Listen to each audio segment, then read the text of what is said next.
Salut à tous, c'est Toto le Koala, j'espère que vous allez bien, moi je vais bien, et comme prévu, comme je vous ai montré à la fin un peu en teaser de la dernière vidéo, aujourd'hui on va faire du manuel blending pour faire une super photo de coucher de soleil.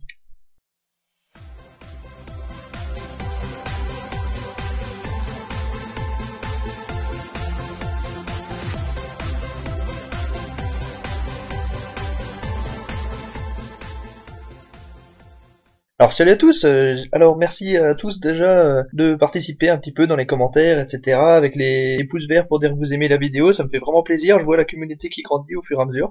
Donc maintenant après quelques vidéos, vous êtes déjà 27 à me suivre, petit à petit ça grandit, et puis j'ai des bons retours en commentaire, en mail et tout ça, donc ça fait plaisir. Donc si vous vous souvenez, dans la dernière vidéo je vous ai montré un petit peu ce que c'était les hors bleus, et je vous avais montré un spot sur la terrasse du Délicieux. Alors c'est un restaurant en haut du magasin Le Printemps, et on a une vue pas mal de Paris.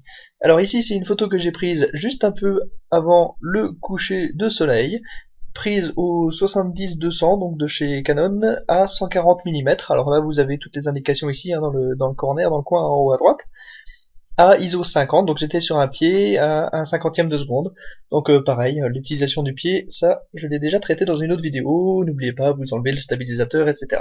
Donc aujourd'hui on va parler de la retouche photo. Qu'est-ce que c'est? J'ai parlé, déjà j'ai envoyé un gros mot, le manuel blending. Le manuel blending, c'est un peu une technique de HDR, mais plus fine. Alors qu'est-ce que c'est?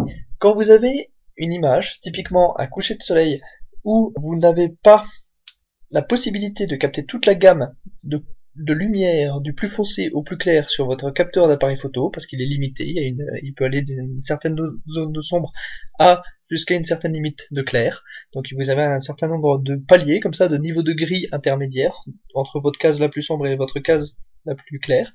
Et si jamais vous avez des zones très sombres sur votre photo et des zones très claires, il se peut que ce soit plus réaliste en fait. Votre œil est capable de choper tous ces niveaux, mais pas l'appareil photo. Donc en fait c'est plus réaliste de combiner plusieurs photos, une sous-exposée qui permet d'avoir les détails dans les parties très claires, et une surexposée qui vous permet d'avoir les détails dans la partie très foncée.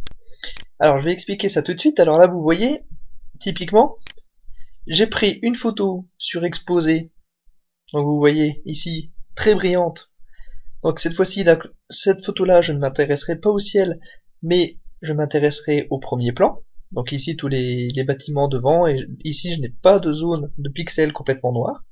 Et comme j'étais sur pied, j'ai pu prendre à la même localisation une photo sous-exposée. Alors cette fois-ci, j'ai perdu des détails dans les bâtiments, mais je m'en fiche, je vais garder cette photo-là et la traiter en ne m'intéressant que à la partie du ciel. Donc dans la première partie de ce tutoriel, je vais le découper en deux. Je vais d'abord traiter tout ce qui concerne le ciel. Dans la deuxième partie, je vous montrerai comment j'ai traité la partie de premier plan, l'avant-plan. Et du coup, je ferai le mélange des deux dans la deuxième vidéo, à la fin de la deuxième vidéo, où je ferai une troisième vidéo. Si c'est trop long, je couperai en plusieurs parties. Donc je vais faire pas à pas, je vais y aller lentement et je vais expliquer. Donc c'est pas du tout compliqué. Alors on va commencer tout de suite par choisir le cadrage qui nous intéresse. Alors moi j'aime bien la partie ici à gauche avec donc ici c'est le Grand Palais, la Tour Eiffel. Donc ici c'est intéressant, mais comme on n'a pas chopé le soleil, on a juste ici une petite bavure du coucher de soleil. Mais je vais enlever cette partie à droite parce qu'elle n'est pas forcément très intéressante, et au contraire il y a des bâtiments assez moches au devant, au premier plan, et ici le bâtiment blanc m'embête, donc je vais plutôt essayer un cadrage de ce type là, mais alors là ça m'intéresse pas parce que la Tour Eiffel est en plein milieu, donc je quitte, voilà, je pense la mettre comme ça sur le tiers gauche, avec pas mal de ciel, donc je pense quelque chose comme ça, on va essayer. On va regarder, oui, ça me plaît pas mal. Donc vous voyez, la règle des tiers veut en photographie que le sujet ne soit pas centré, mais plutôt que vous fassiez une répartition 1 tiers, 2 tiers du sujet qui vous qui vous semble intéressant. Donc 2 tiers de ciel, 1 tiers, de paysage urbain ici, ça me va, c'est un coucher de soleil, ça me paraît un bon compromis. Donc je prends la photo sombre ici, je vais traiter dessus le ciel. J'ai fait exprès d'assombrir, comme ça j'ai gardé le détail dans le ciel. Alors, comment est-ce qu'on peut faire pour améliorer la qualité, donc la beauté de ce coucher de soleil? Genre, j'aurais tendance à tout de suite prendre un filtre, donc ici un gradient, pour assombrir encore un petit peu de manière dégradée le ciel.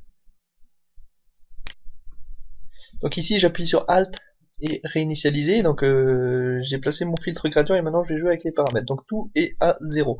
Donc j'ai dit que j'assombrissais, donc l'exposition je la diminue un petit peu.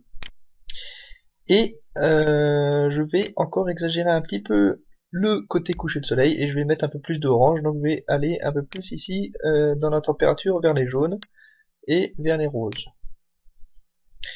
Donc en bas, ici vous avez un petit bouton gris, vous pouvez faire avec et sans, donc ça c'est sans, et là j'ai rajouté avec. Donc vous voyez c'est une retouche, j'ai pas forcément besoin d'aller plus loin, la couleur comme ça du ciel me va déjà. Donc à ce moment là, vous pouvez mettre terminé, moi ça me va. On va faire quand même les réglages normaux, donc là ça me va, les nuages sont assez fins. J'ai pas besoin d'aller toucher dans les détails qui peuvent aller après ça bruiter ou alors rajouter des contours trop durs au nuage. Donc je vais garder ça comme ça. Ici c'est une partie que je ferai dans la deuxième partie de la vidéo, je vais pas m'y intéresser. J'ai pas besoin de changer grand chose. J'étais sur 50 de ISO, donc j'ai pas besoin de réduire beaucoup le bruit. Je vais juste mettre un tout petit peu, j'ai vu qu'il y avait un tout petit peu de problème de parasites autour de la tour Eiffel. Je vais activer ici, donc il reconnaît, vous voyez ce que j'avais pas réussi à vous montrer la première fois, quand vous activez automatiquement les corrections de profil, il vous détecte quelle lentille vous utilisiez, donc là il voit que j'étais sur la lentille 70-200 mm de chez Canon, et je supprime l'aberration chromatique, et je pense que ça va être tout pour la partie ciel. Le ciel me paraît à peu près bon. Si je vois que je veux encore saturer un peu plus, aller dans l'extravagant, je pourrais le faire au moment où je relie le ciel avec le premier plan. On va en rester là, première partie introductive, donc le ciel c'était rapide, il y aura un peu plus à faire sur le premier plan. A bientôt dans la deuxième vidéo, n'oubliez pas, mettez les commentaires, mettez si vous avez aimé, etc. Ça me fait toujours plaisir, à bientôt.